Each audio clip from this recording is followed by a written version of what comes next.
అంగం లెంత్ పెంచుకోవడానికో అంగం గర్త్ పెంచుకోవడానికో మందులు లేవు. గర్త్ పెంచాలనుకుంటే ఫిల్లర్స్ అని ఉంటాయి, వాటిని ఇంజెక్ట్ చేస్తాం. ఒక్కొక్క ఫిల్లర్ దాదాపు 20,000 ఉంటుంది. 7-8 ఇంజక్షన్లు ఇవ్వాలి, 1,00,000 పైన ఖర్చు. 6 నెలలకు ఏడాదికో మళ్ళీ అది కరిగిపోతుంది.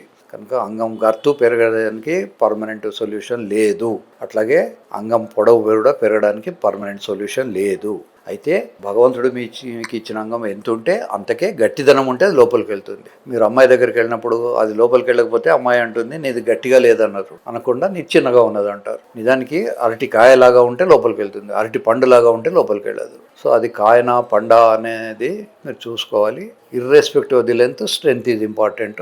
స్ట్రెంత్ 500 grams మోయగలిగినప్పుడు మాత్రమే అది లోపలికి వెళ్తుంది. ఆ స్ట్రెంత్ మందులు ఇచ్చిన రాని వాళ్లకు ఈ పినల్ ఇంప్లాంట్ అనే ఇంప్లాంట్ పెడతారు. దీంట్లో స్టీల్ రాడ్ ఉంటుంది. దీన్ని మేము ఆపరేషన్ చేసి లోపల పెట్టి కుట్లేస్తాం, బయటికి కనబడదు. దీనికి ఉన్న స్ట్రెంత్ వల్ల మీరు ఎంతసేపు అయినా శృంగారంలో పాల్గొనొచ్చు, ఎన్నిసార్లు అయినా రోజుకు చేయొచ్చు. మీ కాళ్ళు చేతులు సహకరించినంత టైము, సహకరించిన అన్ని సార్లు శృంగారంలో పాల్గొనవచ్చు. అంతేగాని సైజు విపరీతంగా పెరగడం అంటూ జరగదు. ఈ ఇంప్లాంట్ పెట్టినప్పుడు మీకు భగవంతుడు ఇచ్చిన సైజే ఉంటుంది. మీకు ఎరెక్షన్ అప్పుడు ఎంత సైజు వస్తుందో ఆ సైజే వస్తుంది. కానీ దీనికి స్ట్రెంత్ ఉండడం వల్ల మీ ఫంక్షన్ ఇంప్రూవ్ అవుతుంది.